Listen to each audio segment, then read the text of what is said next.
धान की नर्सरी तैयार करने का समय आ चुका है और मई महीने के लास्ट से ही धान की नर्सरी पड़ने लगती है।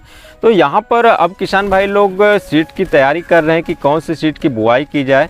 तो जैसा कि बासमती जो किस्में होती हैं इनका मार्केट में काफ़ी अच्छा रेट मिलता है और इन किस्मों का प्रयोग जो है लंबे चावल के रूप में खाने के लिए काफ़ी प्रयोग होता है, तो इसके चावल भी महंगे बिकते हैं। तो यदि आप बासमती किस्मों की बुआई करना चाहते हैं, आप बासमती किस्म की धान की खेती करना चाहते हैं, तो आज हम यहाँ पर आपको कुछ ऐसी बासमती किस्मों की जानकारी देंगे जो काफ़ी अच्छा उत्पादन देती हैं और इनका जो है रोगों के प्रति सहनशीलता भी अच्छी होती है। किसान भाइयों, जो बासमती किस्में हैं ये पूसा संस्थान द्वारा विकसित की गई किस्में हैं और बहुत पहले से इसमें कई किस्मों का विकास होता आया है। तो समय समय के साथ इसमें इसके कुछ नाम दिए गए हैं। तो आज यहाँ पर हम 5 ऐसी किस्मों के बारे में जानकारी देंगे जिसकी खेती आप करके अच्छा उत्पादन कमा सकते हैं। किसान भाइयों, फिलहाल इस साल पूसा ने 2 और नई किस्मों का विकास किया हुआ है, तो उसके भी बारे में जानकारी देंगे। और इसके सीड अभी बहुत से किसानों को उपलब्ध नहीं हो पाए थे और एक पैकेट ही कुछ किसानों को मिले थे। तो इस बार उसका कैसा परफॉर्मेंस रहता है, इसको देखने के बाद अगली बार आप उसका सीड पर्याप्त मात्रा में ले सकते हैं। किसान भाइयों, यहाँ पर हमने जो 5वें नंबर पर रखा हुआ है ये पूसा करके 17-18 एक वैरायटी आती है और ये वाली जो वैरायटी है 135 दिन की वाली वैरायटी है और इसकी जो नर्सरी तैयार करने की समय होता है, आप मई महीने में इसकी नर्सरी तैयार कर सकते हैं। जून में आप 15 जून से 15 जुलाई के आसपास इसका प्लांटेशन करते हैं तो अच्छा रहता है। ये इसके जो पौधे होते हैं मजबूत पौधे होते हैं, बालियां अच्छी बनती हैं और इसके उत्पादन की बात करें तो करीब 18 से 20 क्विंटल प्रति एकड़ का उत्पादन इसका हो जाता है। बात करें चौथे नंबर पर जो वैरायटी आती है, पूसा की 17-28 करके एक वैरायटी आती है। ये 140 से 145 दिन वाली वैरायटी है और यहाँ से इसका जो उत्पादन ये भी करीब 20 क्विंटल के आसपास से इसका उत्पादन मिल जाता है। तो इस वैरायटी का भी आप चुनाव कर सकते हैं।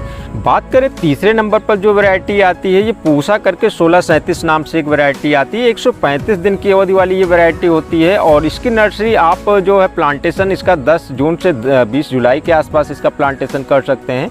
तो नर्सरी की बात करें तो आप इसको मई के लास्ट में इसकी नर्सरी तैयार कर सकते हैं और इसमें उत्पादन की बात करें तो 20 से 22 क्विंटल प्रति एकड़ का उत्पादन आ जाता है।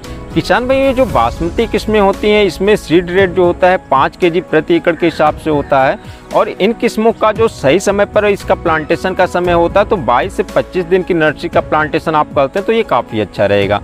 किसान भाइयों, जो दूसरे नंबर पर वैरायटी आती है पूसा का 1509 करके वैरायटी आती है। इसकी जो रोपाई होती है आप 20 जून से 20 जुलाई के आसपास इसकी रोपाई कर सकते हैं। ये अगैती किस्म होती है और अगैती में यदि बात करें तो 115 से 120 दिन इसमें टोटल लगते हैं। नर्सरी के तैयार करने की अवधि को मिलाकर लगते हैं। प्लांटेशन के बाद करीब 90 दिन के आसपास से ये खेत खाली हो सकता है। तो आप यहाँ पर इसकी बुआई करके आगे कुछ और आप यहाँ पर सब्जियाँ, आलू और मटर की बुआई करना चाहते हैं तो उसकी भी आप यहाँ पर खेती कर सकते हैं। किसान भाइयों, जो एक नई किस्म लॉन्च हुई है तो पीबी करके 1847 करके एक नई वैरायटी इसी के समकक्ष आई हुई है।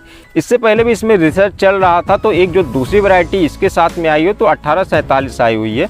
तो ये वाली जो वैरायटी है झोंका और झुलसा के प्रति ये सहनशील वैरायटी है और कुछ किसानों ने इसका सीड इस बार लिया हुआ है। तो कैसा परफॉर्मेंस रहता है इसकी जानकारी आपको अगले साल पता चलेगी।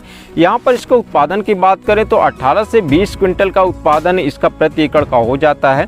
और अब बात करते हैं पहले नंबर पर हमारी जो वैरायटी आती है ये पूसा करके 1121 नाम से एक वैरायटी आती है और इस वैरायटी का आप रोपण 10 जून से आप करीब 20 जुलाई तक इसका रोपण कर सकते हैं। तो उसी के हिसाब से यदि नर्सरी के तैयारी के समय की बात करें तो आपको यहाँ पर करीब जो है 20 मई के आसपास से इसकी नर्सरी तैयार करनी चाहिए। तो आप यहाँ पर इसकी नर्सरी तैयार कर सकते हैं। इसमें भी 5 केजी प्रति एकड़ का आपको सीड लगेगा और इसमें जो ये पकने की अवधि की बात करें तो 135 से 140 दिन की अवधि वाली ये वैरायटी है। और इसी बार किसान भाइयों एक पीबी करके 1885 नाम से एक नई वैरायटी आई हुई है जो इसी के स्थान पर आई हुई है। तो किसान भाई, इससे पहले जैसा कि यहाँ पर पूसा में वैरायटियों का रिसर्च होता रहता है तो कोई वैरायटी पहले लॉन्च हुई और कोई वैरायटी पर रिसर्च चल रहा है तो बाद में लॉन्च हुई। तो इसी के समकक्ष ये दूसरी वाली वैरायटी लॉन्च हुई है। ये भी झुलसा और जो झोंका रोग होता है इसके प्रति सहनशील वैरायटी है और इसमें उत्पादन की बात करें तो करीब जो है 20 से 22 क्विंटल का उत्पादन जो है इसका भी प्रति एकड़ के हिसाब से हो जाता है। और रोपाई भी आप इसको 20 जून से 20 जुलाई के आसपास इसकी भी रोपाई कर सकते हैं। तो इस तरीके से यहाँ पर जो ये 5 किस्में हैं और 5 किस्मों में भी जो पहले और दूसरे नंबर पर किस्में हैं इसके समकक्ष 2 नई किस्में आई हुई हैं। तो इसका जो है किसानों को सीड दिया गया है। कैसा क्या रिजल्ट रहता है और बाकी का सीड आपको अब अगले ही साल मिलेगा। तो आप इसमें से किसी भी वैरायटियों का चुनाव करके आप यहाँ पर बासमती धान की खेती कर सकते हैं। किसान भाइयों, पूसा किस्म की जो धान है यहाँ पर इसका उत्पादन तो कम आता है, लेकिन इसमें इसका जो रेट है काफ़ी अच्छा मिल जाता है। करीब 35 से 40 रुपए केजी का रेट इसका धान का ही मिल जाता है और इसमें जो है चावल और भी महंगे बिकते हैं। तो आप यदि खाने के लिए खुद का लगाना चाहते हैं या मंडी में अच्छे भाव से बेचना चाहते हैं तो यहाँ पर आप पूसा किस्मों का चुनाव कर सकते हैं। किसान भाइयों, यदि आप अगैती में लगाना चाहते हैं तो 1509 वैरायटी का चुनाव कर सकते हैं। बाकी और अन्य किस्मों जो हैं वो सब थोड़ी पछती हैं और मध्यम अवधि की हैं, तो आप इसमें से किसी भी किस्म का चुनाव करके यहाँ पर बासमती धान की खेती कर सकते हैं। तो किसान भाइयों, हमारी आज की इस वीडियो में बस इतना ही और मिलते हैं एक नए वीडियो में नए कंटेंट के साथ। तब तक के लिए नमस्कार।